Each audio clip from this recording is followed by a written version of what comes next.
Buenas tardes. Vamos a comenzar el capítulo de fisiopatología de neurología, de patología neurológica. Son 4 clases. La primera es de accidente cerebrovascular, la segunda es de coma y epilepsia, la tercera es de hipertensión intracraniana y la cuarta de dolor y cefalea. Vamos a hacer hoy día accidente cerebrovascular.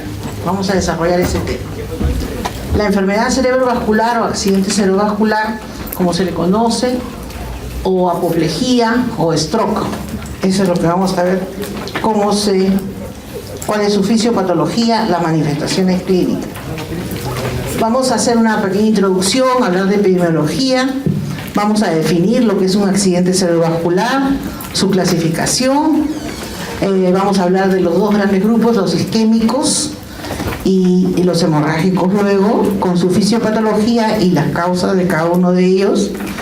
Luego revisaremos los sistemas arteriales y terminamos con los síndromes vasculares y el pronóstico del accidente cerebrovascular.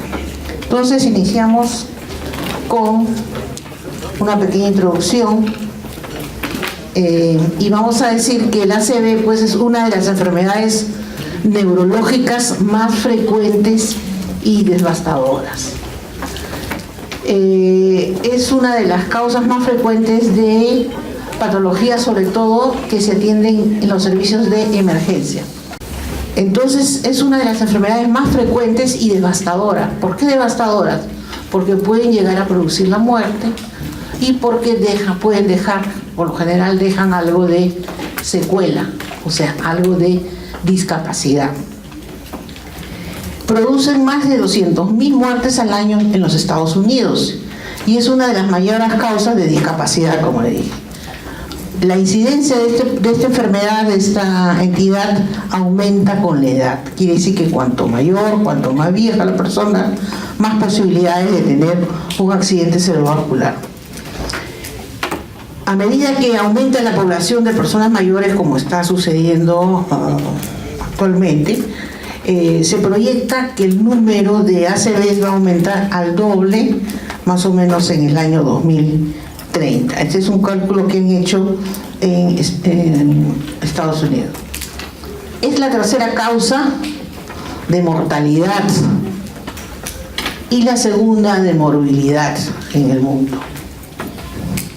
Mortalidad porque de por sí mismo puede producir la muerte y además porque se presenta en personas que tienen factores de riesgo, o sea que tienen otras enfermedades como es la hipertensión, la diabetes, la dislipidemia, etc. O sea, son pacientes ya que tienen otras enfermedades de fondo. Es el segundo lugar de la mortalidad en mayores de 65 años, según el informe de la OMS. La enfermedad cerebrovascular figura entre las 5 primeras causas de muerte entre hombres y mujeres a partir de los 20 años de edad. Afecta por igual a hombres y a mujeres, aunque afecta en los primeros años, afecta más, o sea, cuando adulto más joven, más es frecuente en hombres y en mujeres se presenta después de la menopausia, porque siempre se considera que los estrógenos tienen un papel protector para las enfermedades vasculares, tanto coronarias como cerebrales en mujeres. Aumenta su incidencia como la edad, como les he dicho, porque es más frecuente después de los 65 años. Y también se ha incrementado esta patología en jóvenes. Antes se detectaba menos, se reportaba menos en personas jóvenes, menos de 50 años, es más, menos de 40. Entonces, cuando le da a una persona menor de 40 años un ACV, nosotros decimos que se le denomina como el ACV del adulto joven. Y esto tiene otros tipos de etiología.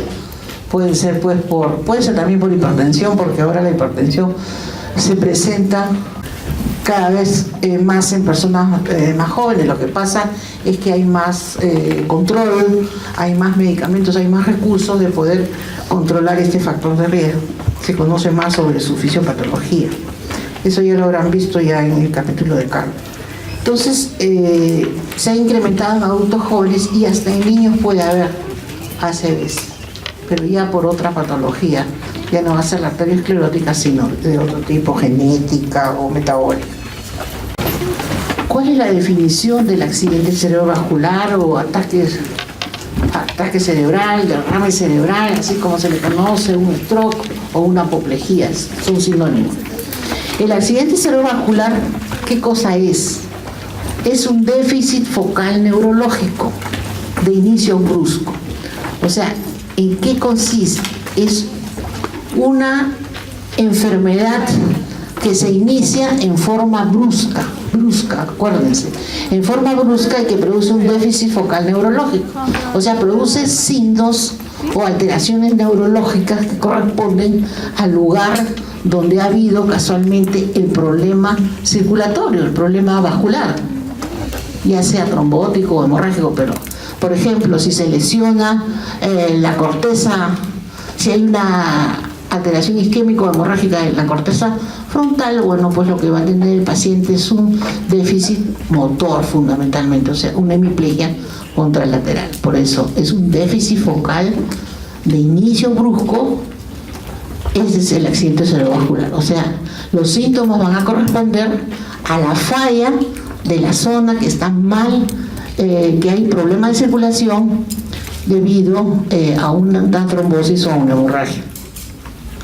Entonces es una alteración de la irrigación en un territorio del tejido cerebral, y ese es casualmente el signo focal, o sea, el déficit focal que nosotros decimos, que se produce ya sea por oclusión, en el caso del isquémico, o por ruptura vascular. Entonces lo podemos clasificar en dos grandes grupos: en un isquémico, que es el más frecuente y ocurre en un 80% de los casos, o en hemorrágico, que ocurre en un 20%, o sea, es menos frecuente. Es más grave también, más serio, el hemorrágico. Y tiene sus características clínicas que permiten diferenciar uno del otro. Aunque tienen déficit, ambos son déficits focales de inicio brusco, pero el hemorrágico tiene unas características más. A veces es muy difícil diferenciarlo, porque puede ser que la hemorragia sea muy pequeñita y parezca algo isquémico, que parezca algo leve, o puede ser que la isquemia es muy grande y puede parecer un hemorrágico, porque es una cosa más seria. Pero por lo general, pero ambos son déficits focales. ¿Y cómo es que se diferencian ya en clínica? Ustedes van a ver que cuando ustedes diagnostican un ACV, un déficit focal neurológico de inicio súbito, o sea, la persona estaba de lo más bien, estaba caminando, se acostó bien y se despertó con medio cuerpo paralizado, por decirle que es el ejemplo más ilustrativo. O estaba de lo más bien haciendo sus cosas en la casa y de repente se quedó sin habla, o empezó a hablar palabras que no se le entienden y no comprendía y se agitaba. Ese es un déficit focal. Puede ser un déficit focal de cualquier tipo, un déficit focal neurológico. Lo que pasa es que nosotros estamos más acostumbrados a la cosa más aparatosa, o sea, a una pérdida de fuerza, una hemiplegia, una hemiparesia. Pero también puede ser un trastorno de memoria de inicio brusco, o sea, una amnesia. Puede ser una afasia, o sea, un trastorno del lenguaje de inicio brusco. Y otros síntomas que no son pues directamente pérdida de fuerza o de sensibilidad, sino que son otros signos o pérdida de coordinación, una ataxia de inicio súbito, un trastorno visual. Todo eso son déficits focales de inicio brusco. Bueno, como les digo, recuerden siempre, el ACV isquémico es 80% más frecuente que el hemorrágico, que ocurre en el 20% de todos los ACVs. Para que ustedes tengan una idea, el encéfalo pesa solamente 1,3 kg, 200, 350. Ese es el peso promedio del encéfalo. Sin embargo, recibe un gran aporte sanguíneo. Recibe el 20% del gasto cardíaco. O sea, pesando tan poquito, recibe bastante sangre, recibe más o menos 1 litro, o sea, el 20% de todo el gasto cardíaco, por la importancia y por la funcionalidad que tiene este sistema, este órgano. Luego entonces vamos a pasar al ACV isquémico. La isquemia cerebral se produce porque por algún motivo hay una reducción, o sea, disminuye el flujo sanguíneo que puede durar muchos, pocos, varios segundos. Puede ser desde lo más poquito hasta lo más duradero.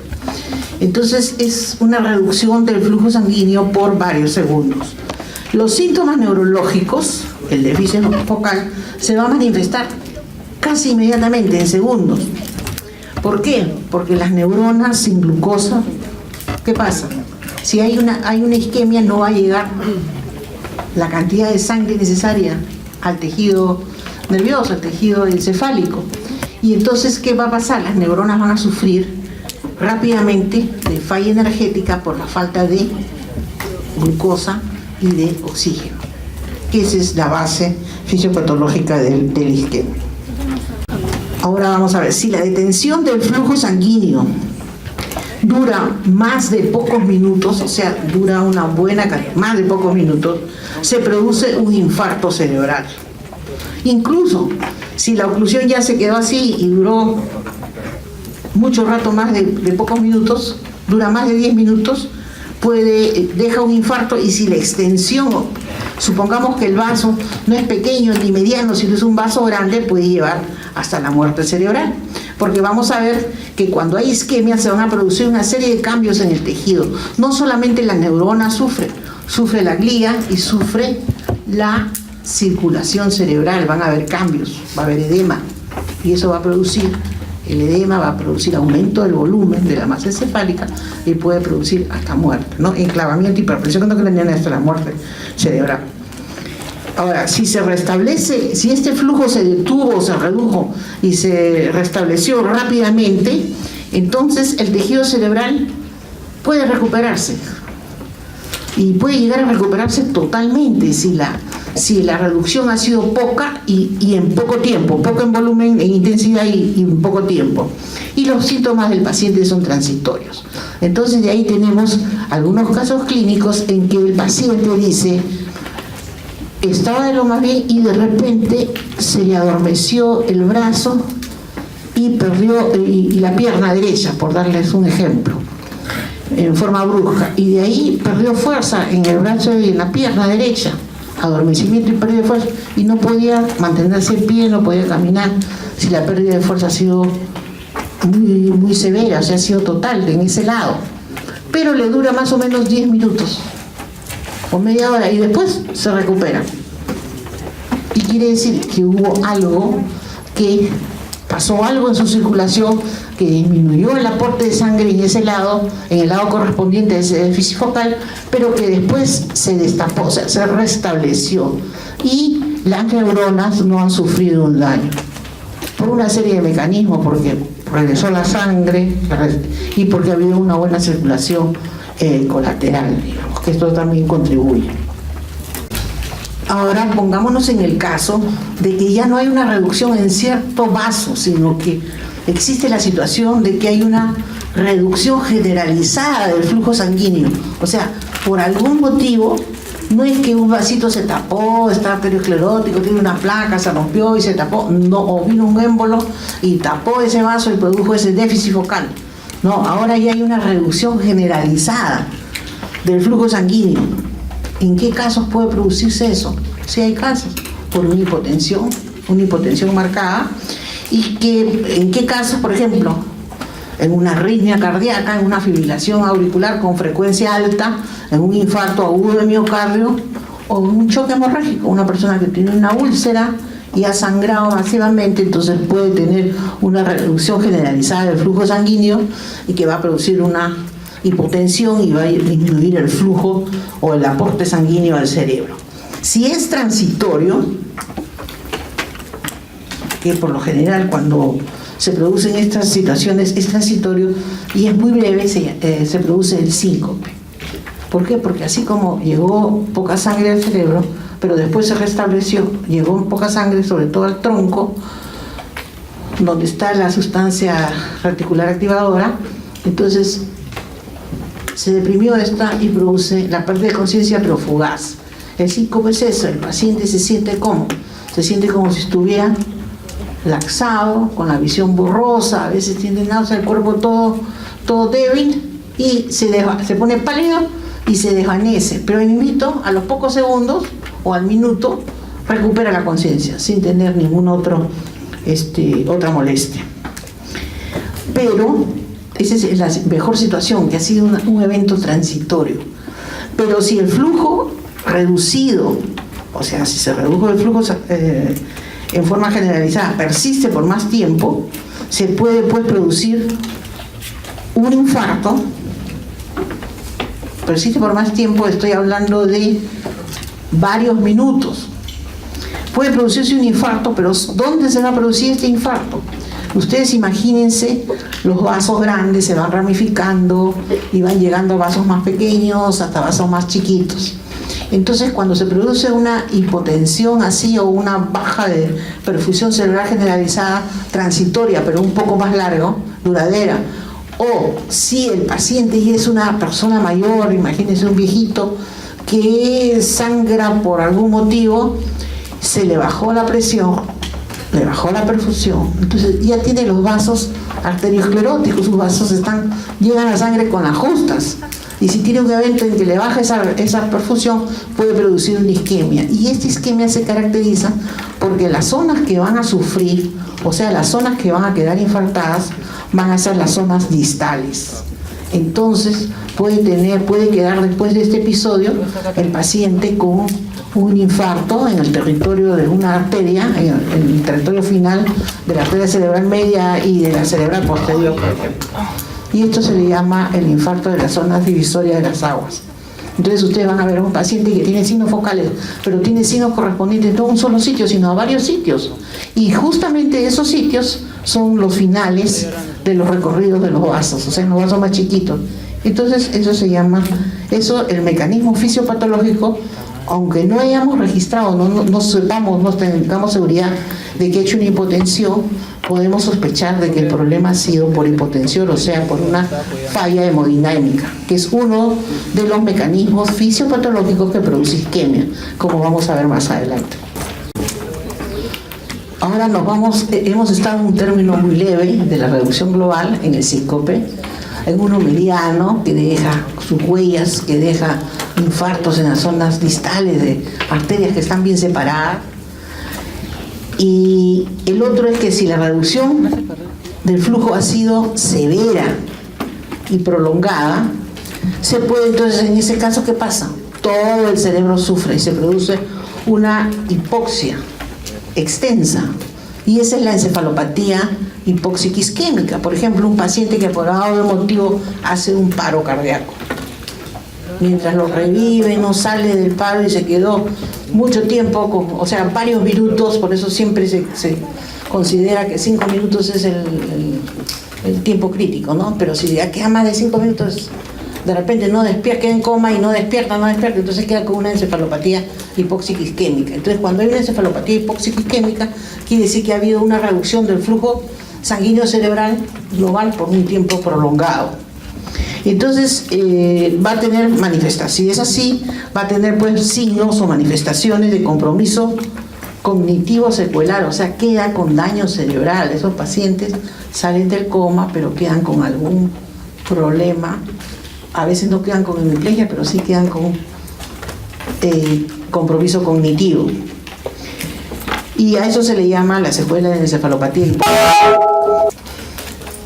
Vamos a ver cuál es el mecanismo fisiopatológico del ACV isquémico. Vamos primero a revisar cuáles son los requerimientos de oxígeno y glucosa que tiene el cerebro. Ya hemos dicho que el cerebro es que pesa tanto, 1300, pero sin embargo recibe una quinta parte del débito débito cardíaco, o sea, el 20%. El consumo del oxígeno es de 3.5 mililitros por cada 100 gramos de tejido cerebral normal por minuto. O sea, al minuto, 100 gramos de tejido cerebral necesita 3.5 mililitros de oxígeno y necesita 5.7 a 7.6 de gramos de glucosa. Ese es el requerimiento normal. 3.5 de oxígeno y 5.7 a 7.6 de glucosa. Ahora, Eso es en cuanto al requerimiento de glucosa y oxígeno, que eso va pues con la sangre. Pero el flujo sanguíneo cerebral tiene ciertos umbrales críticos, o sea, hasta ciertos límites tiene para que pasando esos límites llegue a producir isquemia. Por ejemplo, un flujo sanguíneo cerebral menor de 55 mililitros por minuto va a producir alteraciones de la síntesis proteica. Eso es lo primero que produce cuando empieza a bajar el flujo. Ahora, si el flujo sanguíneo es menor todavía de 55, es menor de 35, entonces ya se produce un metabolismo anaeróbico de la glucosa. Y si el flujo sanguíneo es menor todavía de 25, se pierde la actividad eléctrica de la neurona. Y si el flujo sanguíneo es menor de 10 mililitros por minuto, se produce un agotamiento energético fatal.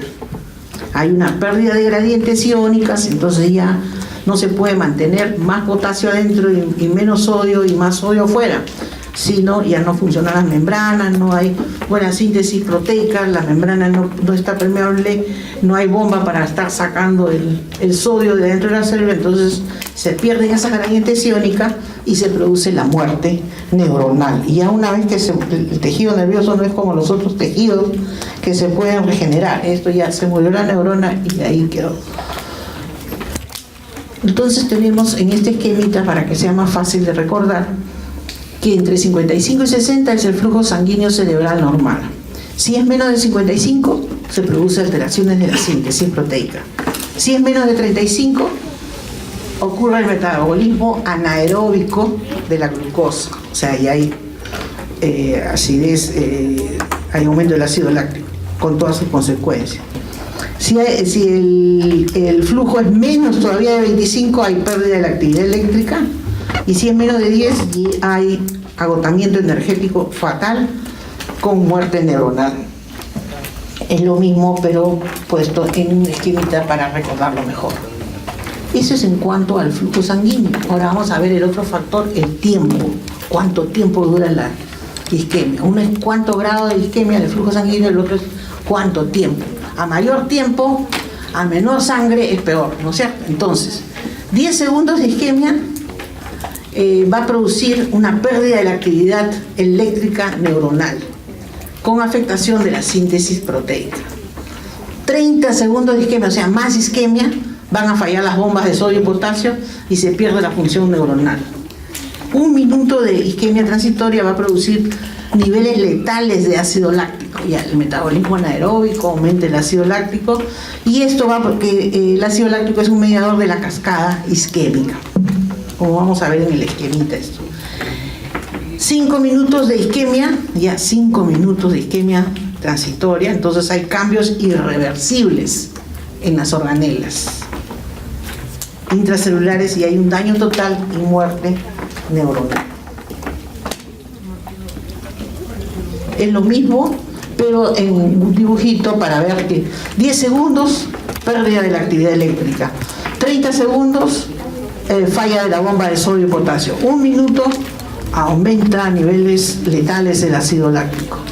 Y 5 minutos ya hay cambios irreversibles en la neurona. Aquí en este dibujo vemos el flujo sanguíneo en la coordenada vertical, y en la horizontal es el tiempo en horas. Entonces vemos que a menor flujo sanguíneo, o sea, más bajo, y a mayor cantidad de tiempo, o sea, más alto el número, vamos a ver esta zona en rojo, es donde ya fallan las bombas de la membrana y se produce la isquemia. Entonces, en poco tiempo, la zona roja que ustedes ven ahí es la zona isquémica, que es menor, pero si el flujo sanguíneo disminuye por más tiempo, entonces miren, ya va creciendo la zona isquémica. Y si es más tiempo, también ya creció y ya se produjeron daños irreversibles en toda esa zona roja isquémica. Y la zona verde es la zona periférica, que vamos a ver que es la zona de penumbra, que es la que se puede recuperar. Es de hecho la que recupera función.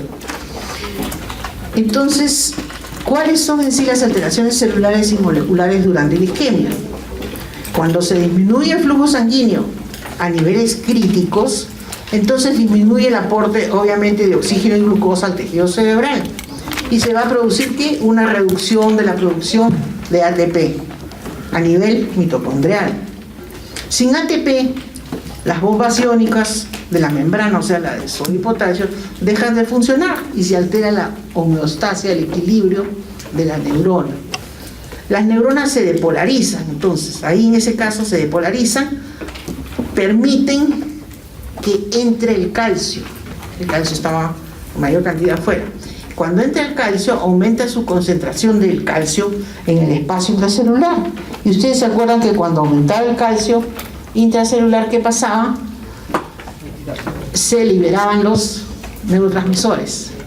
Y en este caso, la despolarización celular, va a permitir la liberación de neurotransmisores, pero excitatorios, el glutamato, el aspartato, de las terminaciones sinápticas.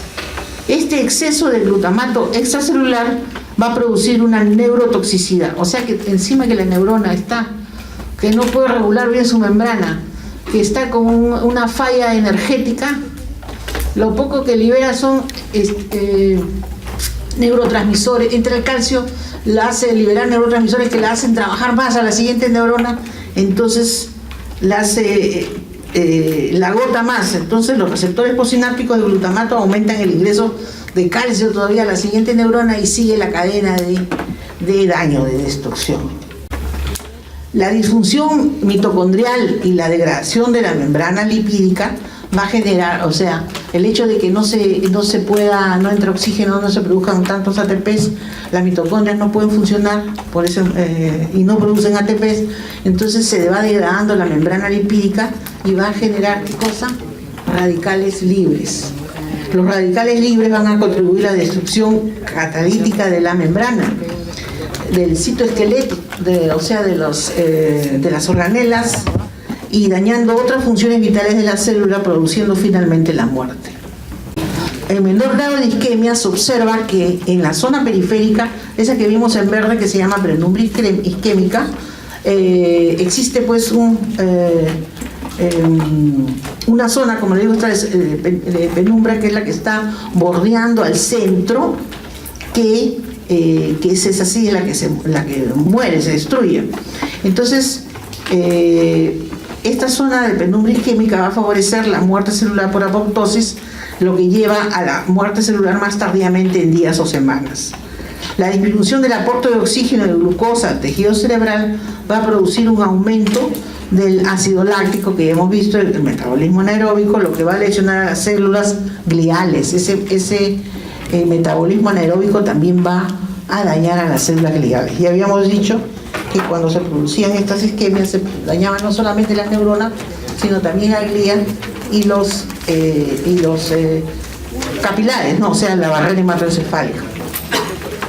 Otro factor que hay que tener en cuenta es que si existe un evento isquémico, o sea, un paciente tiene un ACV, un accidente vascular, y tiene fiebre y tiene hiperglicemia, estos dos factores van a empeorar marcadamente la isquemia, por lo que no debe de tener fiebre un paciente con ACV, ni debe estar con hiperglicemia. Esos factores se deben de controlar. Muchas veces el paciente que hace un ACV pierde la conciencia o no está bien despierto, entonces puede aspirarse, puede acumular secreciones, hace neumonía, entonces no está ventilando bien y hace fiebre, ¿no? Porque tiene un proceso infeccioso. O se infecta tiene infección urinaria o algo, tiene un foco infeccioso, entonces eso va a empeorar la situación de isquemia. Lo mismo que si es diabético y se descompensa y la glucosa le empieza a subir, también va a empeorar la situación de isquemia.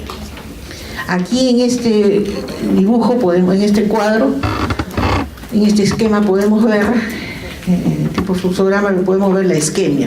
¿Qué es lo que ocurre en la isquemia? Va a haber una disminución del aporte del oxígeno y de la glucosa. Como llega menos oxígeno y glucosa, ¿qué es lo que se va a producir? Se va a producir un metabolismo anaeróbico y una disminución de la producción del ATP por parte de las neuronas. Cuando sucede esta disminución del ATP, van a fallar las bombas iónicas y se va a alterar la homeostasis. Esto va a producir una despolarización. Esta despolarización va a generar una liberación de neurotransmisores excitatorios como el glutamato y el aspartato. Esta despolarización va a hacer que aumente el calcio, o sea que ingrese más calcio dentro del citoplasma. Y esto va a generar una liberación de radicales libres y la lesión a la larga va a producir una lesión irreversible y muerte neuronal. Por otro lado, habíamos dicho que la isquemia también no solamente producía disminución del ATP, sino metabolismo anaeróbico. Este metabolismo anaeróbico va a elevar los niveles de ácido láctico. Esta elevación de los niveles del ácido láctico van a generar dos cosas. Aumenta la producción de radicales libres y aumenta y se produce una lesión de la glía. Sobre todo de toda la glía, lo primero que se lesiona, como vamos a ver más adelante, es la oligodendroglía. Por eso, cuando hay una encefalopatía hipóxico-isquémica, o sea, un paciente hizo paro cardíaco por A o B motivo, lo que sea, hizo paro, lo resucitaron y salió. Entonces, algunos se demoran en despertar, o si despiertan quedan con secuelas. Esa es la encefalopatía hipóxica, la secuela inmediata de la encefalopatía hipóxico-isquémica. Pero más tardíamente, o sea, de inmediato no se nota otro daño potencial que puede existir por la encefalopatía hipóxica, que es el daño de la glía. ¿Y cómo se ve eso? Eso se ve que en algunos casos el paciente, por ejemplo, despierta. Aparentemente ha despertado rápido del paro y ha salido bien, pero no sabemos si el daño ha sido lo suficiente como para, o sea, se ha producido lo suficiente. Ya sabemos, acidosis láctica que ha dañado la glía, y como la de todas las glías, la oligodendroglía es la que más se daña, entonces va a producir un daño pero un poquito más tardío, que va a aparecer a partir del tercer día. ¿Y qué es lo que se va a dañar? Si la oligodendroglía, ¿qué es lo que produce? Produce la mielina central, ¿no es cierto? La mielina del tejido cerebral central. Entonces se va a producir una desmielinización. Entonces el paciente que originalmente despertó del paro, había recuperado, estábamos todos contentos, de repente al tercer día empieza a hundirse, o sea, a comprometerse mentalmente, generalmente. Entonces eso es, y se le hace un control, se le hace una resonancia, una tomografía, y se va a ver que ya hay daño en la sustancia blanca. Eso felizmente no ocurre en todos, no ocurre con mucha frecuencia, pero es un daño potencial que puede existir después en una encefalopatía hipóxica isquémica, y que es bueno saberlo, tenerlo presente, porque eso se presenta tardíamente. O sea, uno lo ve, evalúa a un paciente que ha salido de la encefalopatía, lo ve de inmediato, salió bien todo, esperemos, hay que hacerle reevaluaciones diarias posteriores para ver cómo va, y si a los 2 o 3 días se empieza a empeorar, ya estamos sospechando de que ha hecho un daño tardío de la sustancia blanca, ¿ya? Entonces, ¿por qué? Porque ha lesionado la glía, la oligodendroglía. Este es otro esquema que es igual, que aquí podemos ver separado, para que ustedes vean arriba. Esta es la cascada isquémica. Cuando se disminuye el flujo sanguíneo cerebral a niveles críticos lo suficiente como para producir isquemia, ¿qué es lo que va a producir? Va a haber menor oxígeno, menor aporte de glucosa, y se va a producir una depresión de energía en general. Pues si hay menos oxígeno y hay menos glucosa, va a haber menor producción de energía, de ATP. Esto va a dañar a la glía, a las neuronas y a la microcirculación, o sea, a la barrera hematoencefálica. Esos son los 3 aspectos, o sea, las 3 partes que se dañan con una isquemia. En las neuronas ya hemos visto, las neuronas fallan las bombas de sodio y potasio, se polariza la membrana, se libera glutamato, se estimulan los receptores AMPA y NMDA del glutamato, entra sodio, aumenta el calcio dentro de la célula y se produce activación de radicales libres, de activación de lipasas, proteasas y endonucleasas, que van a producir un daño celular irreversible. Pero esa depresión de energía también va a dañar la glía, como hemos dicho. Entonces, A la glía también, ¿qué le va a hacer? Le va a abrir los canales iónicos y va a producirse un edema, va a recibir la liberación del glutamato también y se va a producir un edema citotóxico. O sea, la glía se va a comenzar a hinchar, a hematizar, un edema citotóxico. Por otro lado, no solamente, y ese edema citotóxico va a llevar a un daño celular irreversible, ¿no?, de la glía. Por otro lado, no solamente se daña la glía, la neurona, sino también la microcirculación, o sea, la barrera hematoencefálica. ¿Y qué es lo que va a producir? Se va a producir una inflamación, se van a liberar citoquinas, metaloproteasas. Todo esto va a llevar, la citoquina sobre todo, va a llevar ¿a qué? A un edema. Pero ya no va a ser celular, sino va a haber un edema citotóxico, no, vasogénico, o sea que ya va a haber dos tipos de edema en un infarto, una isquemia. Estos van a activar genes de respuesta inmediata y genes de respuesta más tardía que van a activar la apoptosis y alteran la reparación celular y van a producir un daño irreversible en las células, en la neurona. O sea, como ustedes ven, son por tres lados, por tres aspectos es que se produce un daño en el tejido nervioso. Se dañan las neuronas, la glía y la barrera hematoencefálica. La circulación capilar. Sabemos que el tejido nervioso es vulnerable a la isquemia, ¿ya? Pero no toda la zona del tejido nervioso, o sea, no todas las neuronas son igualmente vulnerables. Hay zonas que son más vulnerables que otras. En primer lugar, de los tres partes que se lesionan con la isquemia, las más vulnerables son las neuronas, ¿no es cierto? Después la glía y después la barrera hematoencefálica, el endotelio. Pero de todas las neuronas no son las que más se dañan, sino no todas se dañan por igual. En primer lugar se daña la corteza cerebral. Más vulnerable la corteza cerebral que la sustancia blanca, o sea, la corteza. Y sobre todo de las cortezas que tienen 6 capas, la capa tercera, cuarta y quinta, o sea, la tercera son las de interneuronas, o sea, las que hacen conexiones dentro de la corteza. La cuarta, que es la sensitiva, y la quinta, que es donde están las neuronas motoras, son las que más se dañan. Otra corteza que también se daña bastante es el hipocampo. El hipocampo. Es por eso que con un traumatismo encefalocraniano, con una hipoxia, con algo, puede quedar un compromiso de memoria, un problema en la memorización. También se lesiona el cuerpo estriado, o sea, dan síndrome, quedan con signos extrapiramidales. Y también se dañan las células de Purkinje en el cerebelo, pueden quedar con ataxia. Hay pacientes, he visto pacientes que han quedado que después de un problema de hipoxia isquémica, encefalopatía hipóxica, han quedado con ataxia, una ataxia global. ¿Por qué? Porque se le ha dañado las células de Purkinje, que son muy, muy vulnerables. Estas son las neuronas más sensibles a la isquemia. Luego vienen las neuroblias, y dentro de las neuroblias la oligodendroglía.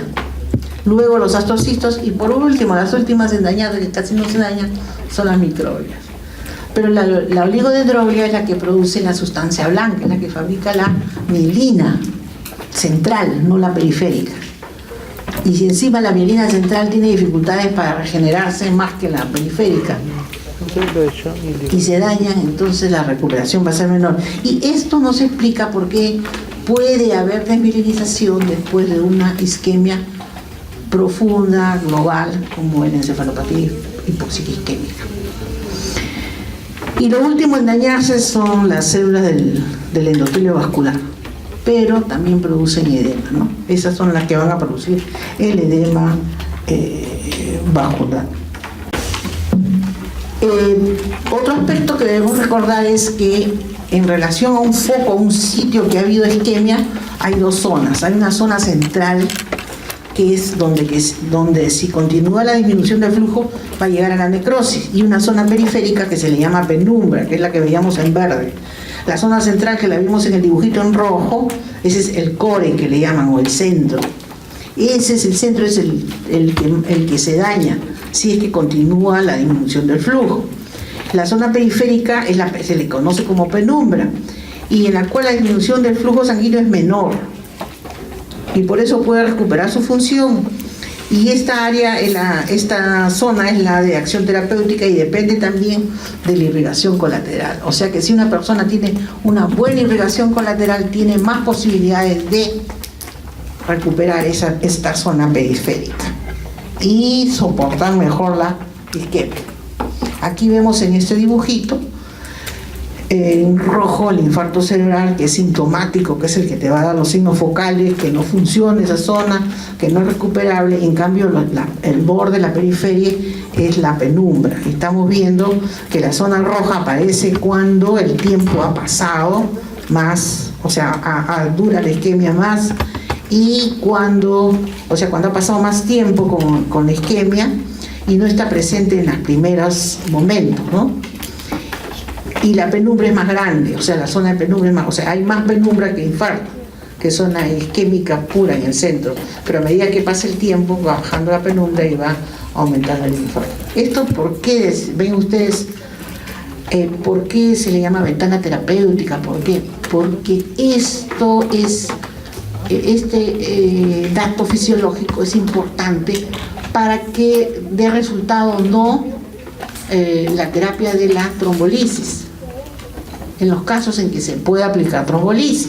Por ejemplo, ahora cuando hay un infarto cerebral, hay una isquemia, uno se ve si se atiende en las 3-4 primeras horas y se aplica un protocolo especial, porque se tienen que descartar una serie de factores que impiden que están contraindicados la trombolisis, pero si se puede hacer la trombolisis y está en menos de 3-4 horas, va a tener buen resultado, puede recuperar.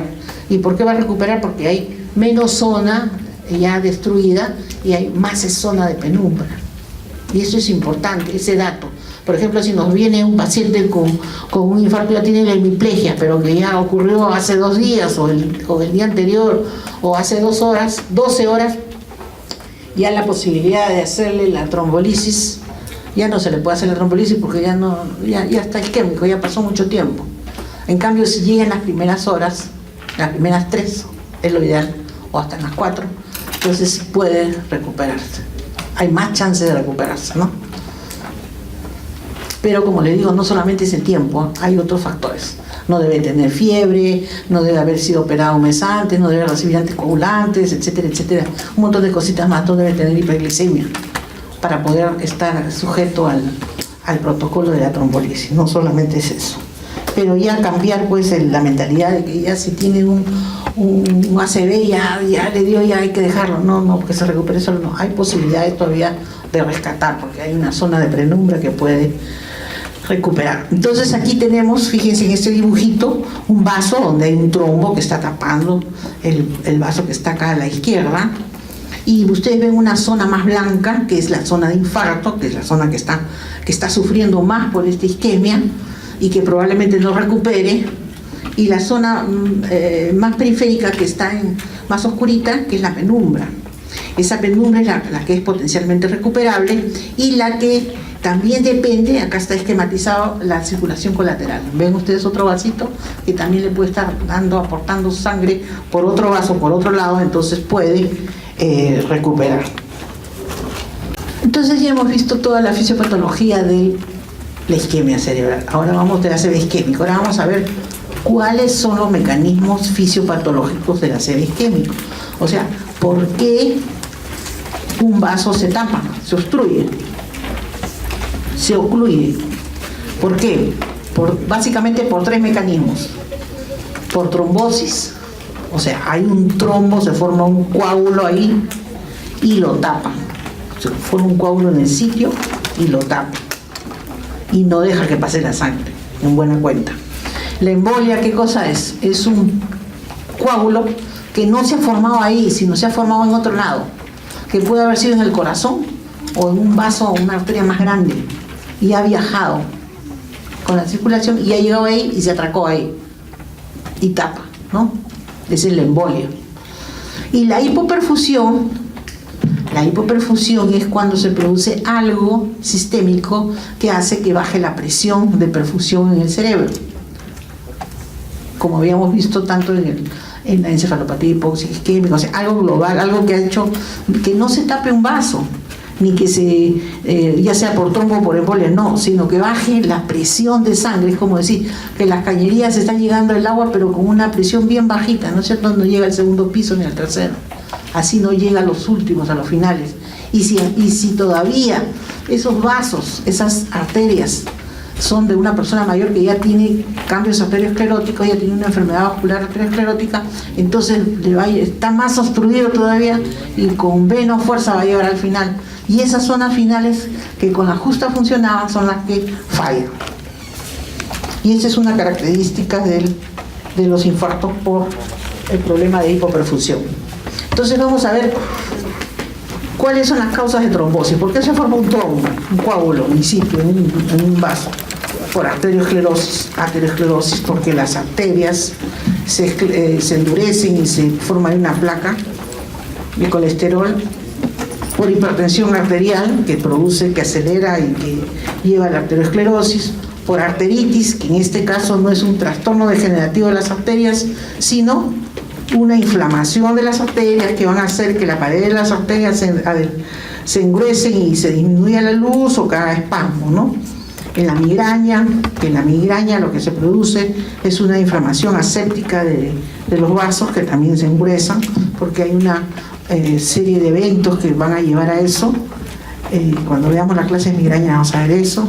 Por hipercoagulabilidad, y la migraña, dicho sea de paso, es una de las causas de infartos en adultos jóvenes.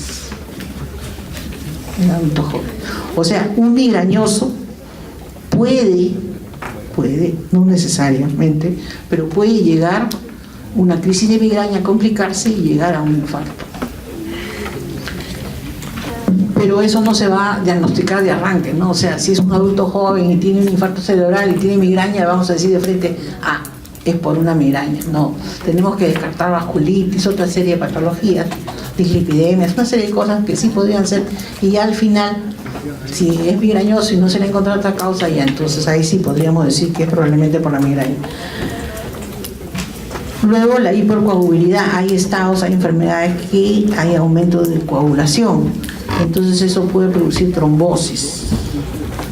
Por ejemplo, los pacientes que tienen un tumor, que tienen un cáncer, tienen un estado de hipercoagulabilidad, entonces favorecen a la trombosis. Los deshidratados, los viejitos deshidratados también. El abuso de drogas también produce trombosis. Y las angiopatías, o sea, ya las enfermedades de la misma arteria, no son angiopatías. Vamos a hablar algo sobre la aterosclerosis. Las placas de la aterosclerosis, ustedes saben que son placas que se forman de ateroma y se localizan en las arterias y van a producir disminución del flujo. Estas placas se localizan principalmente en las arterias grandes, o sea, en las que están en la base del cerebro, no en las chiquititas, más en las grandes. Los ataques también pueden haber en las medianas, pero más es en las grandes. Y aquí en este dibujo está esquematizado la circulación carotidia y la vértebra basilar. Este es el polígono de Willis, y ahí donde está en negro es donde se forman con mayor frecuencia las placas de ateroma. ¿Y se forman en dónde? Donde hay bifurcación de vasos. ¿Por qué? Porque ahí hay turbulencia, entonces ahí se forma. Otra cosa que deben de recordar es que los ataques cerebrovasculares por arteriosclerosis son más frecuentes en el territorio carotidio que en el territorio vértebro-basilar. Son más frecuentes en el territorio carotidio. Este curso de la arteriosclerosis, o sea, eso que se va desgastando y se va formando la placa de las arterias, puede compensarse. Al principio no te da síntomas, no te da ningún, porque se puede compensar con la circulación, con una buena circulación colateral, hasta que ya llega a un nivel crítico y ahí sí ya da síntomas, ¿no? El control de los factores de riesgo ha disminuido la incidencia de las complicaciones cerebrales, cardíacas, renales y oculares de la aterosclerosis, porque ustedes saben que la aterosclerosis produce alteraciones a nivel sistémico, ¿no?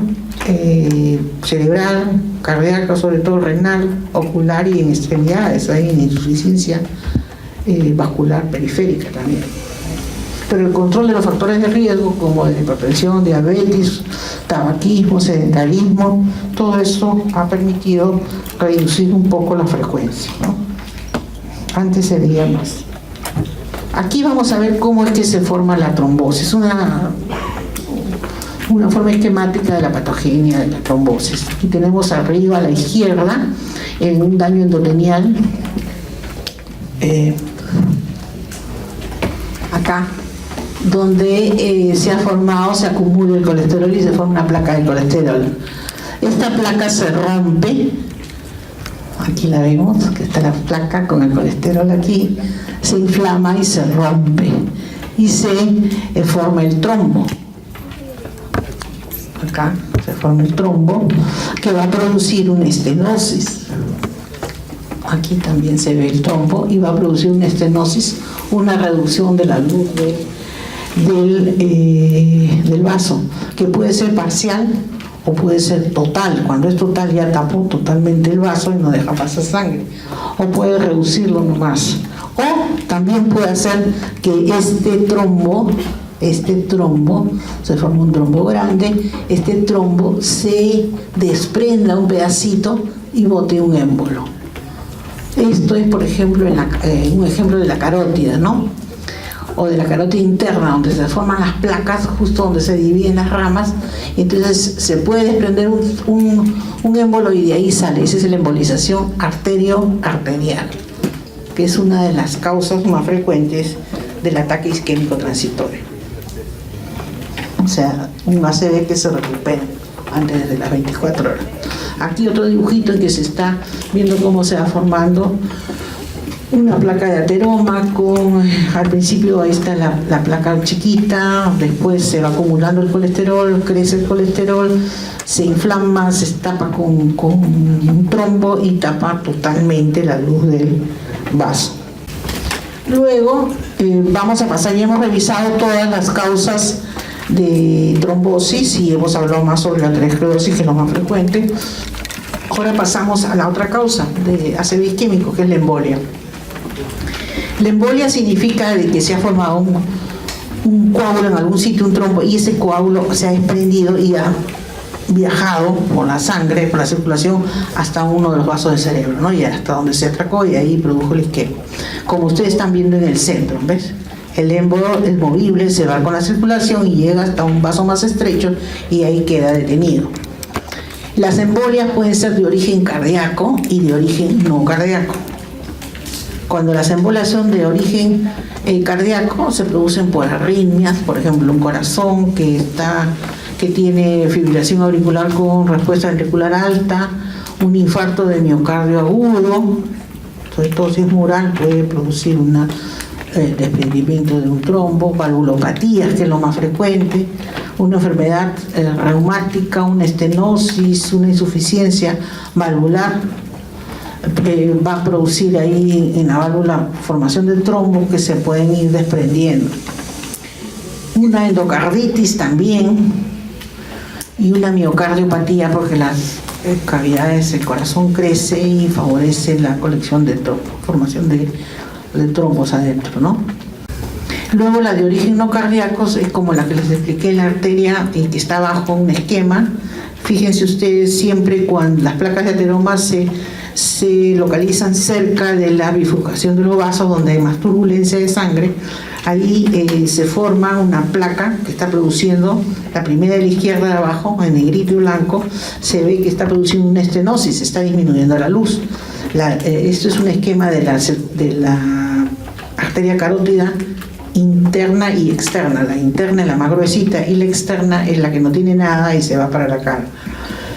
Entonces la que más frecuentemente se trombosa es la interna, como estamos viendo ahí en el dibujo. Se forma, miren, se forma una placa con colección de colesterol, se inflama, se rompe y se forma un trombo mural. Ese trombo mural puede desprender embolitos ahí chiquitos que van a la circulación carotidia, o pueden producir un trombo grandazo que, miren, va creciendo y ocluye totalmente la luz de ese vaso, y es una trombosis de la carótida interna. Y el tercer mecanismo que habíamos hablado es la hipoperfusión, o sea, algo que hace que baje la presión de perfusión de sangre en el cerebro, que va a producir isquemia. Por ejemplo, una causa cardíaca, un shock cardiogénico, ya sea por un infarto o un miocardio. Una pérdida sanguínea, una hemorragia, cualquier tipo de hemorragia, por ejemplo, una hemorragia digestiva, o una persona mayor operada de próstata que sangran un montón en el postoperatorio, pueden presentarse complicaciones neurológicas por este motivo, se ve con cierta frecuencia.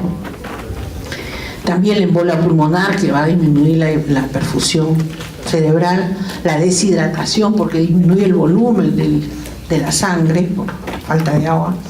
Y como les dije, generalmente este tipo de mecanismo lo que va a producir son infartos en las zonas límites o distales de las arterias. Aquí tenemos un dibujo en que se ve un infarto acá al final de esta cerebral media, ven acá, en los dos lados inclusive puede ser, y otro en el lóbulo occipital. Entonces usted dice, pero ¿cómo? Esto depende de la arteria cerebral posterior y esta es la cerebral media. ¿Cómo es que se ha producido estas dos trombosis al mismo tiempo? Es porque ha bajado la perfusión y es la zona límite, o sea, donde termina la cerebral media, termina la cerebral posterior, ¿no? Aquí se ve. Aquí vemos la anatomía patológica del infarto cerebral. Este es el tejido cerebral sano, normal. Y aquí vemos cómo va evolucionando a la semana, de 10 días a un día a una semana. Se ve que hay una área edematosa blanda. Esa es la etapa aguda. En la etapa subaguda, de una semana a un mes, hay destrucción del tejido con necrosis licuefacta. Y en la fase crónica, o sea, el mes, ya hay tejido dañado, que se ha fagocitado, miren, hay huecos, hay cavitaciones y gliosis alrededor. Luego pasamos al ACV hemorrágico. El ACV hemorrágico es un déficit focal de inicio brusco, igual, que es debido, pero no es porque se tapó un vaso, sino porque se rompió un vaso. Entonces la lógica les dice, si se rompe un vaso se sale sangre al tejido que está alrededor, y si se sale sangre, ¿qué va a hacer? Va a aumentar el volumen, ¿no es cierto?, el total de la masa encefálica, y si aumenta el volumen va a producir, el cráneo es una cavidad cerrada, entonces va a aumentar la presión intracraneal y va a producir una hipertensión endocraniana. Entonces, ¿qué va a producir? Cefalea. Entonces, las hemorragias son déficits focales igual que los isquémicos, pero el paciente se queja de dolor de cabeza y puede llegar a cierto grado de compromiso de conciencia, dependiendo el volumen de la hemorragia. En cambio, el isquémico es generalmente más suave. Ojo que esto es en forma general, pero ya les he dicho, pueden haber infartos bien grandazos. Imagínense ustedes que una arteria cerebral media se ha trombosado desde sus inicios. Entonces, como van a ver ustedes unos tremendos infartazos. Entonces, si es un tremendo infarto, va a producir pues edema. Ya sabemos que hay edema, ¿no es cierto?, en el infarto, un grado de edema. Va a haber más edema, más volumen, dolor de cabeza, y va a aparecer hemorrágico y es isquémico.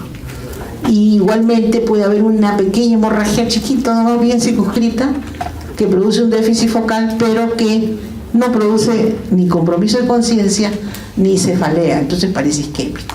Entonces a veces nos podemos equivocar en decir es isquémico, es hemorrágico. ¿Y cómo podemos estar más seguros? Con la ayuda de imágenes, o sea, con una tomografía o con una resonancia, pero con una tomografía es suficiente. ¿Por qué? Porque la tomografía no se puede detectar la presencia de sangre. En la tomografía la sangre se ve como blanco, o sea, se ve hiperdensa.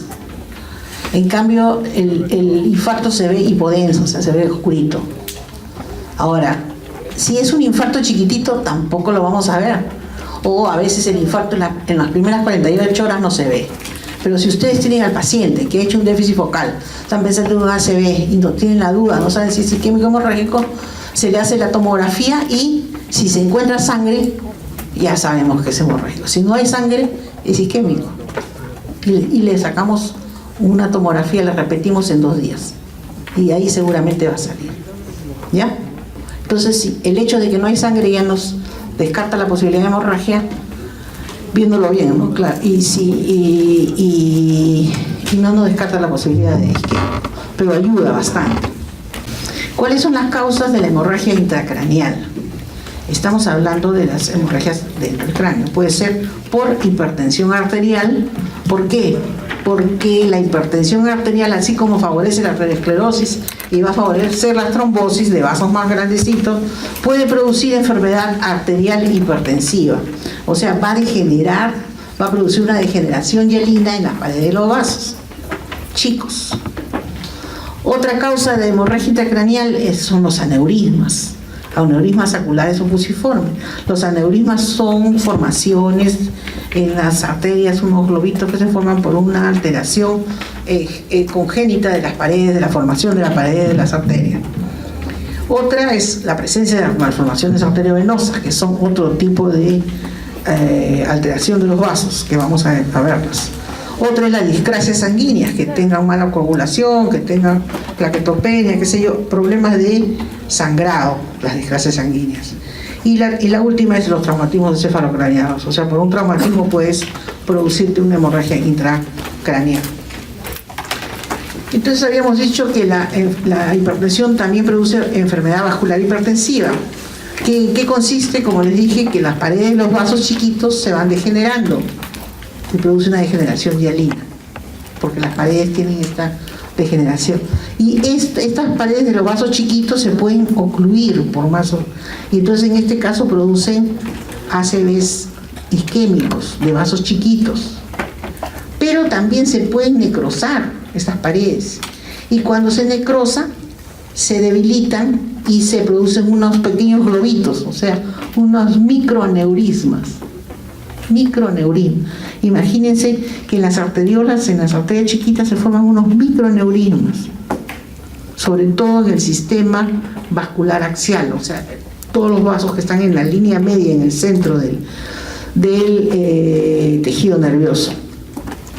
Entonces, estos microaneurismas, estas microdilataciones, ¿qué pasa? Se pueden romper y se comportan como un aneurisma grande, pero son chiquitos y están escondidos adentro. Entonces producen hemorragias intraparenquimales. Estas son las graves y estas son las que eran conocidas antes. De que de repente el paciente está bien y de repente le empieza a quejar de dolor de cabeza, entra en coma y tiene hemiplegia y sigue la cosa y hace problemas respiratorios y se puede morir. Esa es la hemorragia intraparenquimal, es lo más grave. Y es producida en los hipertensos. Ahora se ve menos, pero se ve menos que antes porque se controla mejor la hipertensión arterial. Pero esto, ¿por qué se produce? Porque las paredes de los vasos se degeneran, se necrosan algunos y se producen microdilataciones que se llaman los microaneurismas de Bouchard. Aquí, por ejemplo, en esta angiografía, vean este tejido, en esta angiografía se ve una bolita chiquitita, este globito que se ha roto, que estos son los que se rompen, y estos chiquititos son los que producen grandes hemorragias, sobre todo en ganglios basales, en el tronco, y esas son las graves. Esa es una de las causas de hemorragias intraparenquimales. Intraparenquimal, o sea, dentro del parénquima del cerebro. La otra causa son los aneurismas saculares.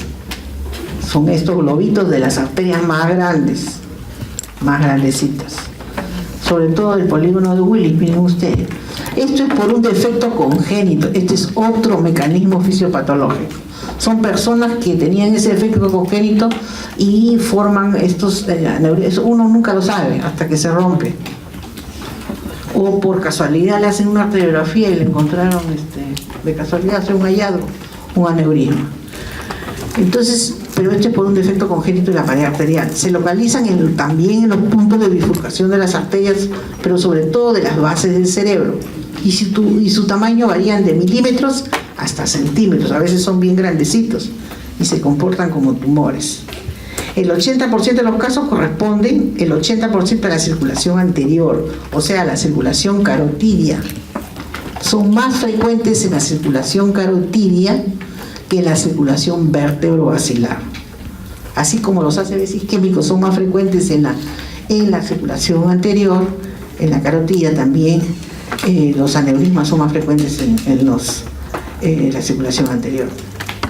Y sus efectos más importantes son la compresión local, o sea, imagínense que este globito está bien, sobre todo este de acá, que se pone por la comunicante posterior, que va creciendo, entonces por aquí pasa el tercer nervio craneal, lo chanca, entonces su efecto es compresivo y parece una parálisis del tercer nervio, con compromiso de pupila, y una de las causas de eso es el aneurisma, ¿no? Puede ser un aviso.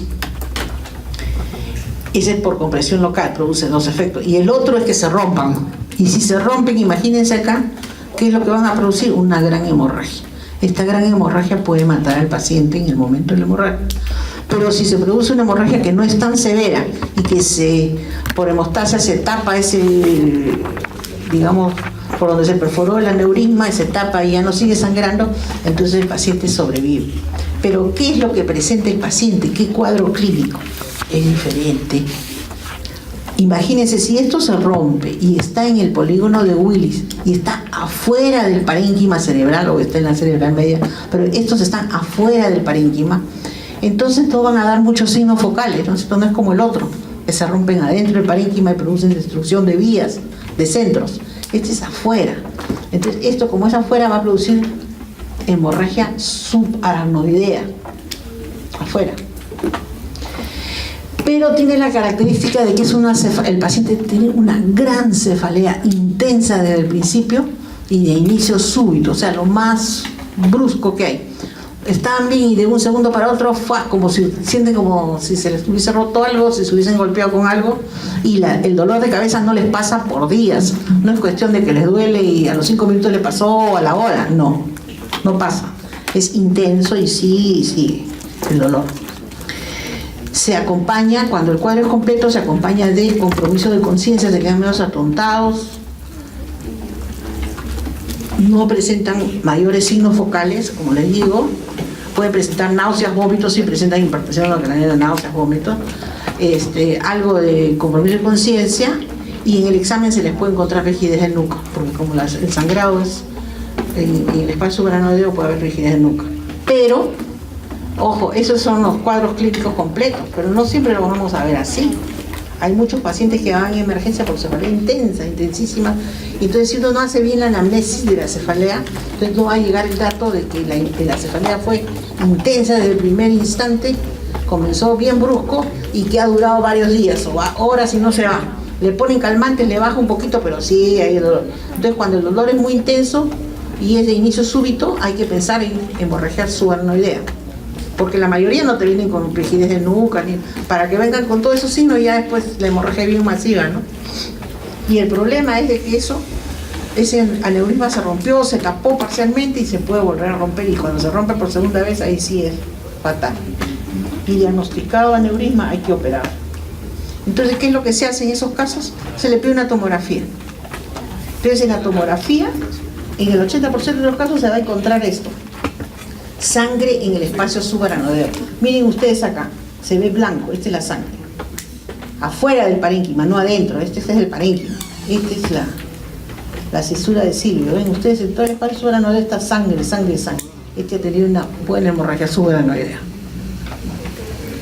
Acá está sangre, y la sangre de aquí ha pasado hasta los ventrículos. Pero acá en el parénquima no hay sangrado, como en la hemorragia intracerebral. Luego tenemos la malformación arteriovenosa. La malformación arteriovenosa es una masa de vasos, como ven ustedes acá, aquí, arteriales y venosos, pero que no están separados por vasos capilares. ¿Qué es lo que va a producir? Se puede romper y producir una hemorragia. Esto sí es intraparenquimal, porque está ahí bien pegadito al parénquima. Acá sí sangran adentro y produce signos focales, hemiparesia, hemiplegia, lo que fuera. Pueden producir efecto de masa, o sea, signos focales progresivos, como si fuera un tumor. Pueden producir isquemia por fenómeno de robo, o sea, pueden producir como si tuvieran, no se rompen, pero jala sangre y entonces produce isquemia a esta zona de aquí. Y por último, como factor, como está acá en la corteza y está bien pegado, produce un efecto irritativo y puede dar crisis convulsivas, o sea, epilepsia. Aquí tenemos en esta tomografía, miren ustedes, en una arteriografía, no es tomografía, perdón, una malformación de la arteria cerebral media. Vean este ovillo de vasos.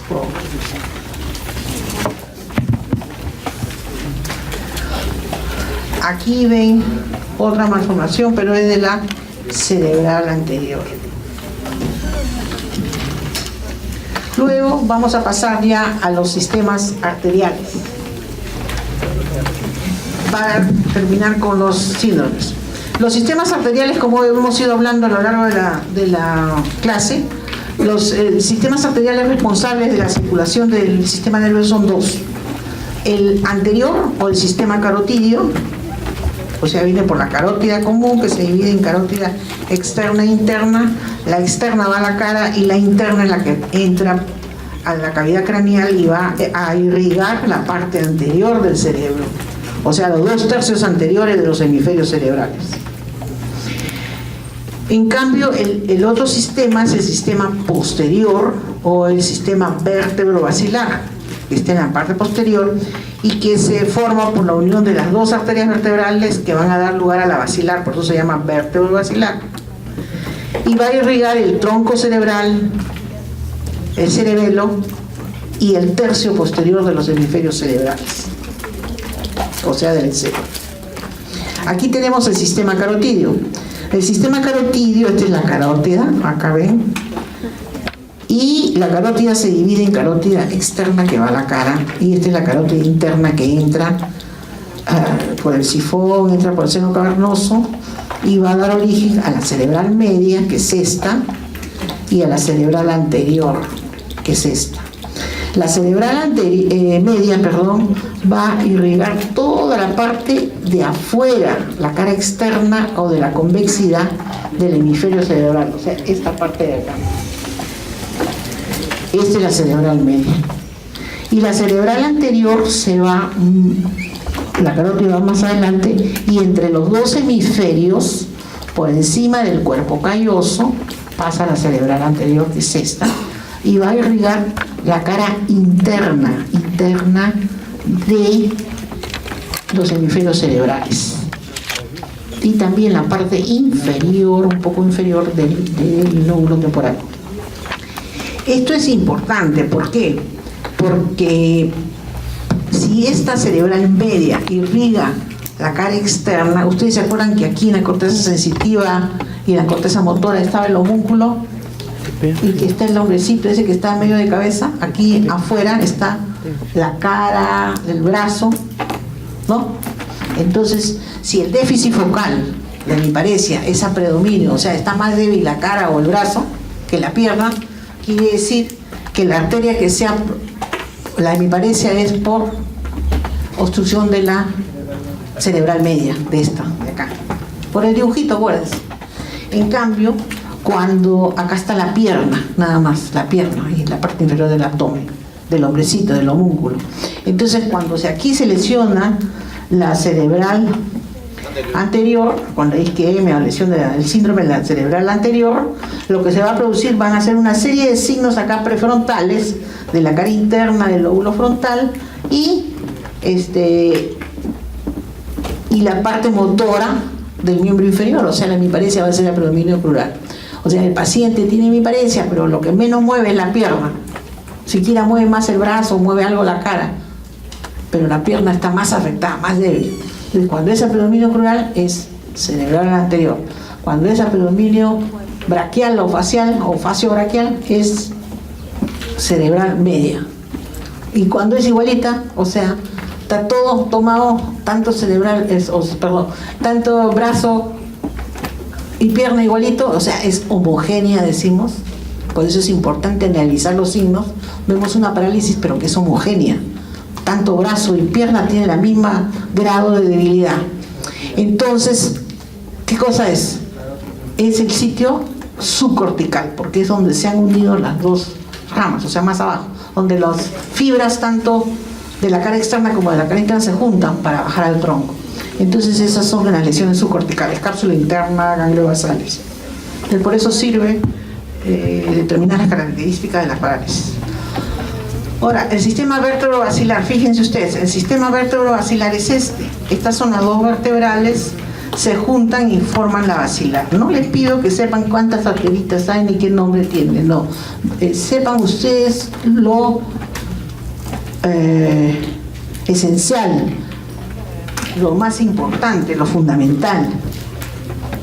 Este sistema posterior, vértebro, basilar, termina en las dos cerebrales posteriores, que son las que van a irrigar el tercio posterior de los hemisferios que les dije, ¿no es cierto? Las otras irrigan, la carótida irriga los dos tercios anteriores.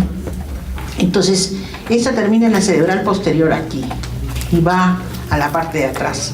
Ahora, este sistema vértebro-basilar va a irrigar el tronco cerebral, el cerebelo y la parte posterior de los lóbulos occipitales, de los lóbulos parietales, lo del final, y los lóbulos temporales también, las posteriores, todo eso, todo lo que está atrás.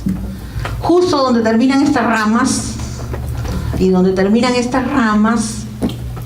acá o acá, cuando se produce un infarto por acá y otro infarto por acá, esas son las zonas terminales, o sea, la zona divisoria de las aguas, que se producen por problema hemodinámico, ¿no es cierto? Esa es la fisiopatología. Bueno, luego vamos a ver clínicamente cómo podemos, y hemos clasificado los ACVs en isquémicos, en hemorrágicos. Las hemorragias en intraparenquimales, en subaranoideas, las causas de las hemorragias y de los ACVs. Ahora vamos a clínicamente cómo puede ser un ACV isquémico, o sea, por el dato de presentación, cómo puede ser.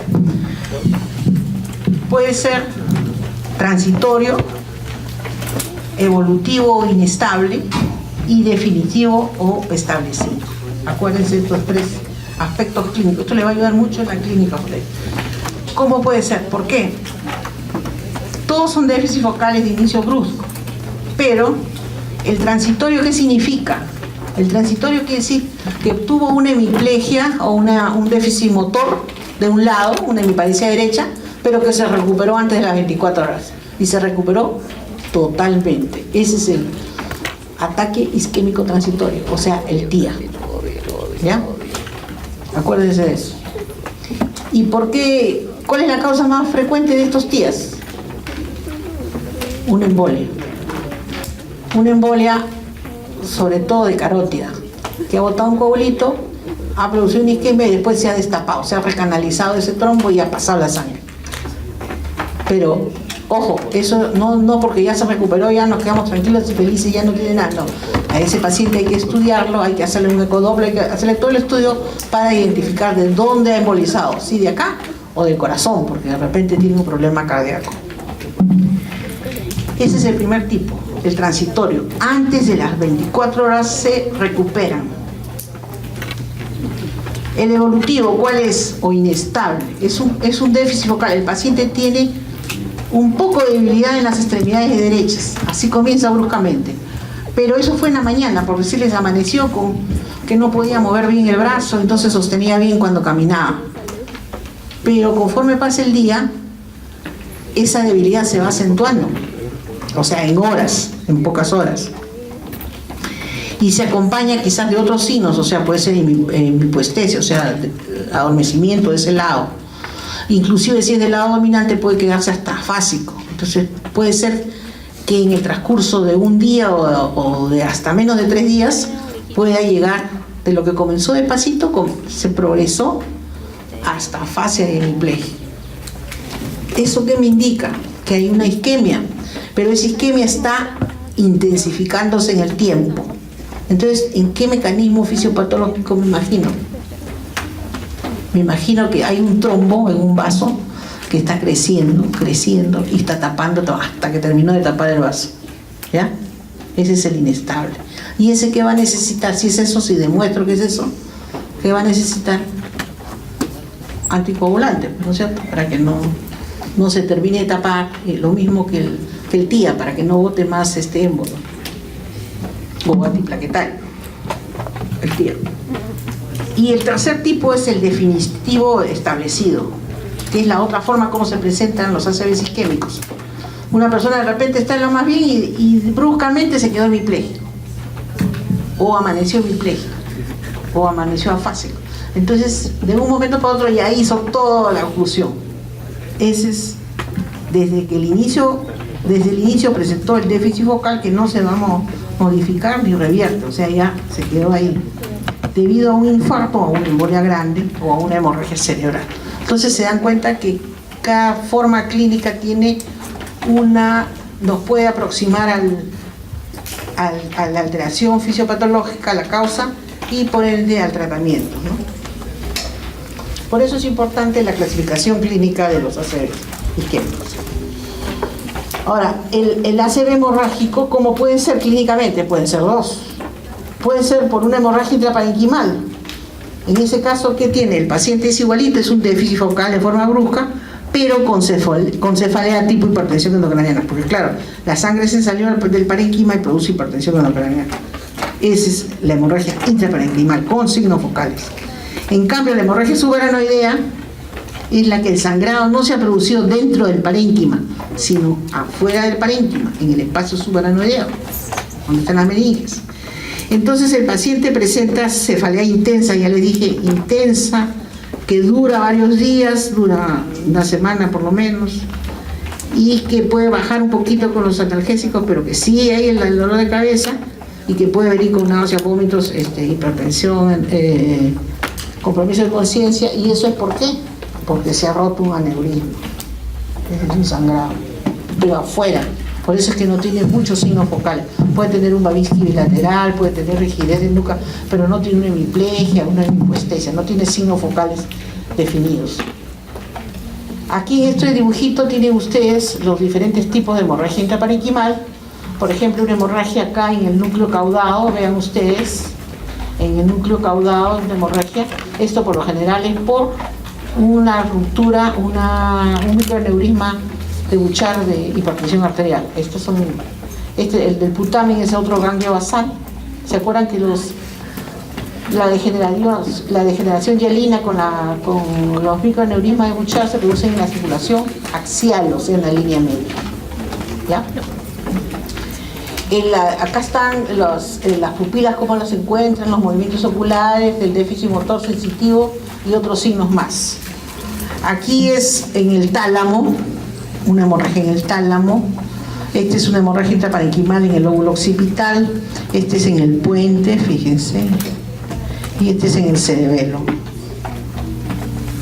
Todos estos sitios son donde se pueden producir hemorragias intraparenquimales.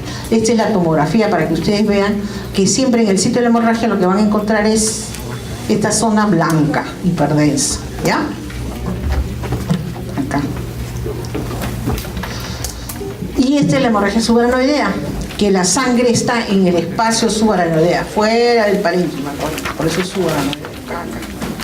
Y el paciente se queja de una cefalea intensa, no quiere hacer nada, y lo que se puede acompañar a veces de hemorragias retinales. Bueno, para terminar tenemos los síndromes clínicos, que son los síndromes clínicos por compromiso de las arterias más importantes. Imagínense ustedes un síndrome clínico por oclusión, o sea, porque se ha obstruido la arteria carótida interna. ¿Qué va a producir? Si es la carótida interna, va a producir un infarto chiquito o un infarto grandazo. Grandazo, porque está cogiendo todos los 2/3 anteriores de los hemisferios. Y además los ganglios basales. Ahí va a haber compromiso visual de un solo lado, que es del mismo lado de la trombosis de esa arteria. Porque el final de la arteria carótida interna, una de las ramas finales, es la arteria oftálmica. Y ya le hemos dicho que de la carótida interna, ¿qué arteria es la que más se altera? La cerebral media. Entonces va a dar hemiplegia, hemipuestesia, contralateral. El problema visual monocular, la pérdida de visión de un solo ojo, es del mismo lado, pero la hemiplegia y la hemipuestesia es contralateral. Y si compromete el hemisferio dominante, o sea el izquierdo, puede producir afasia, ¿no? Anterior de tipo motora. Entonces aquí tenemos, miren, esta es una arteriografía, esta es la carótida. Acá ven la carótida común, pasa la sangre, o sea, pasa la sustancia de contraste por la carótida externa y sale por la frente, por la parte temporal, todo. Inerva, irriga toda esta zona. Pero aquí hay un stop, acá para en la carótida interna y no pasa sangre al cerebro en este lado, por la carótida interna. Esta es una oclusión de la arteria carótida interna. Entonces miren la zona hipodensa, el infarto, ¿cómo se ve? Grandazo, extenso. ¿Por qué? Porque es una oclusión de la carótida interna. Luego tenemos los síndromes clínicos de la arteria cerebral anterior, la anterior. ¿Qué pasa cuando se ocluye la cerebral anterior? ¿Se acuerdan? La cerebral anterior es la que está en la cara interna, por encima del cuerpo calloso.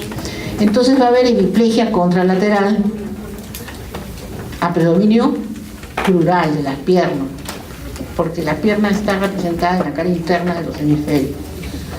Como afecta la parte prefrontal, o sea, la parte más anterior de los lóbulos frontales, se llama prefrontal, van a estar presentes ciertos reflejos que son primitivos. ¿Por qué? Porque son reflejos con los que todos nacemos, pero a medida que el cerebro va minimizándose las fibras y va haciendo conexiones, se van bloqueando y estos desaparecen porque en esta zona se forman unos circuitos para bloquearlos. Entonces, si tú dañas esta zona, ya no hay quien lo bloquea a estos reflejos y aparecen. ¿Qué reflejos son? El de succión, el de prensión, el palmo-mentoniano. Esos son los reflejos primitivos.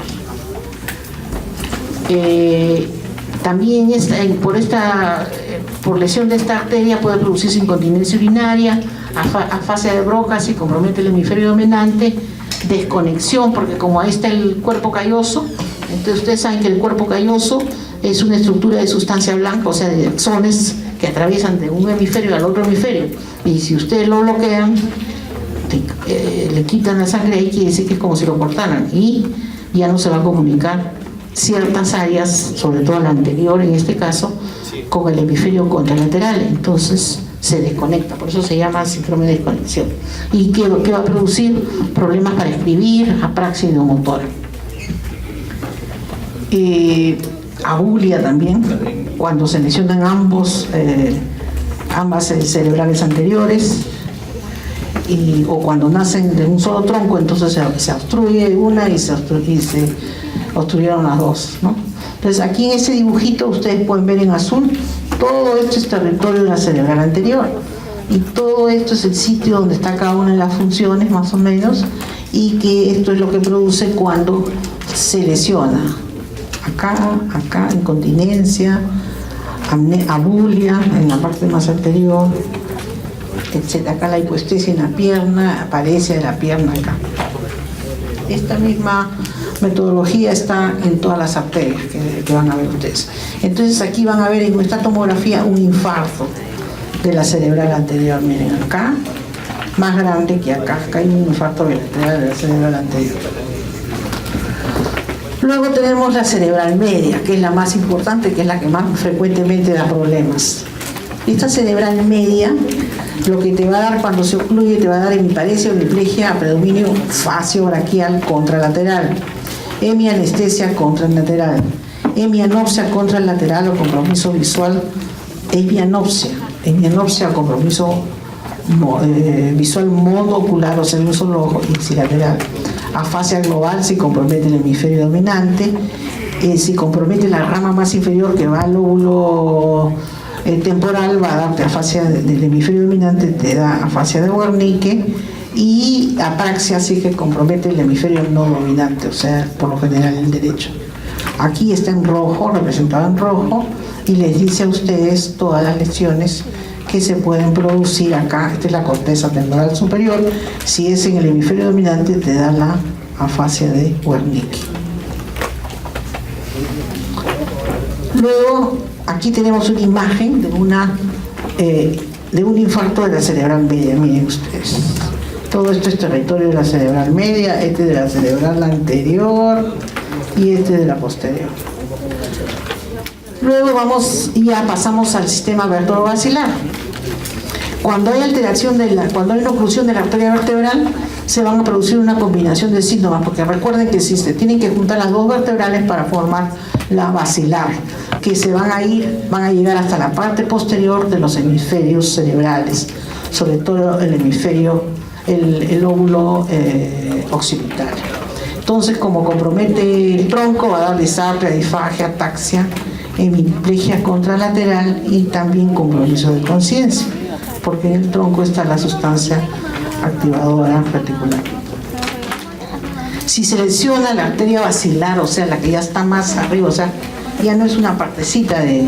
Las dos vertebrales forman la basilar, pero si lesiona la basilar ya va a haber más signos.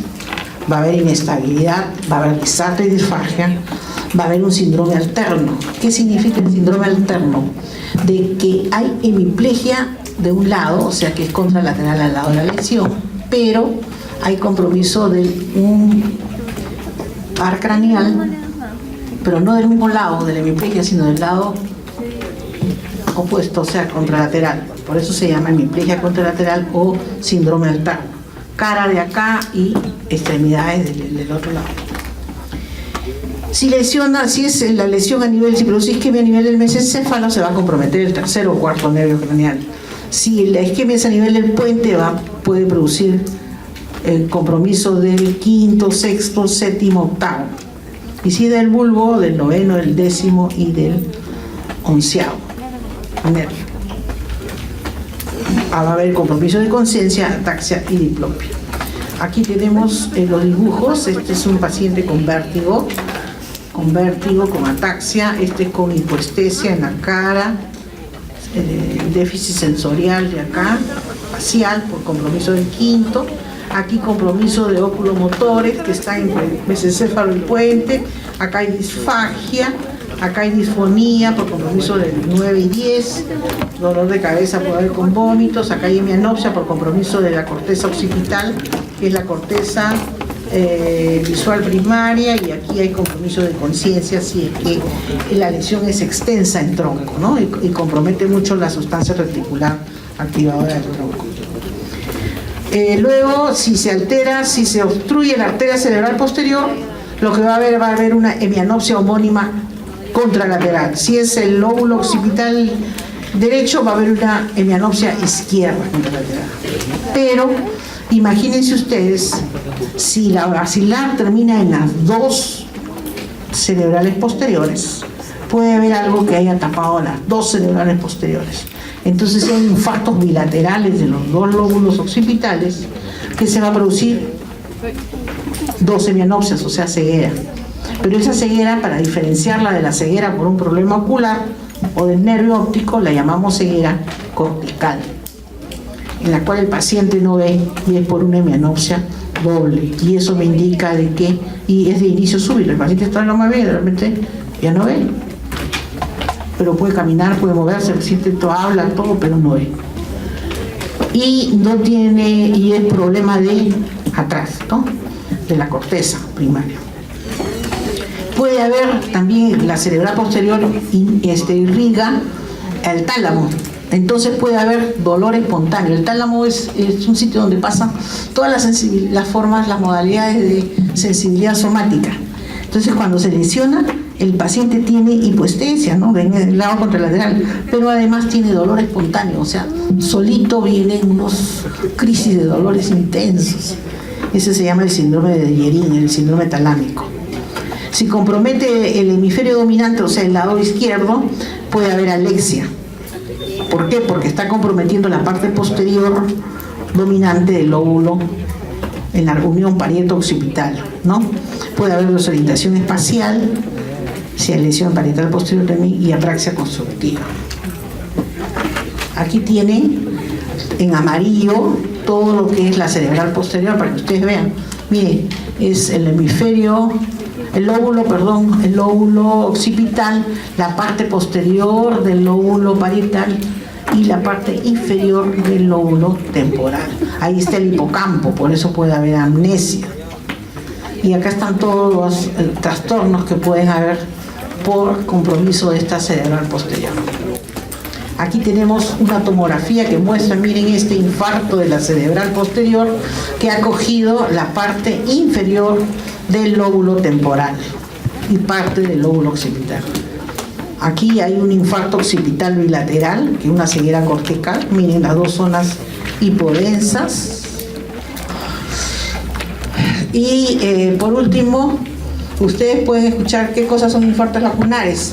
Los infartos lacunares son lagunas, o sea, son infartos chiquititos que miden menos de 15 milímetros, o sea, menos de 1,5 centímetros. ¿Y por qué se producen estos infartos chiquititos como esta manchita negra acá que ven, hipodensa? Por compromiso de vasos pequeños perforantes. Esto se debe generalmente a hipertensión arterial o a diabetes mellitus.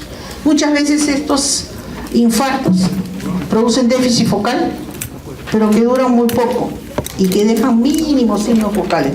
Un Babinski, una hiperreflexia, una cosa mínima, pero que sumados en el tiempo pueden tener tantos infartos lacunares que pueden llegar a la demencia vascular. Por último, ahora sí, el pronóstico del ACV, tenemos que es la primera causa de invalidez en el mundo, después de los traumatismos encefalocraneanos. Pueden producir mortalidad inmediata por la misma lesión cerebral, como les dije, puede haber en una hemorragia, imagínense una gran hemorragia de tálamo o de ganglios basales o del cerebelo que produzca hipertensión, una gran hipertensión endocraniana y te puede matar por hipertensión endocraniana. O por complicación sistémica, te puede producir la mortalidad inmediata. Acá tiene, como le dije, la gran mortalidad de la hemorragia de ganglios basales. Una hemorragia subarachnoidea también tiene una alta mortalidad si no se le trata.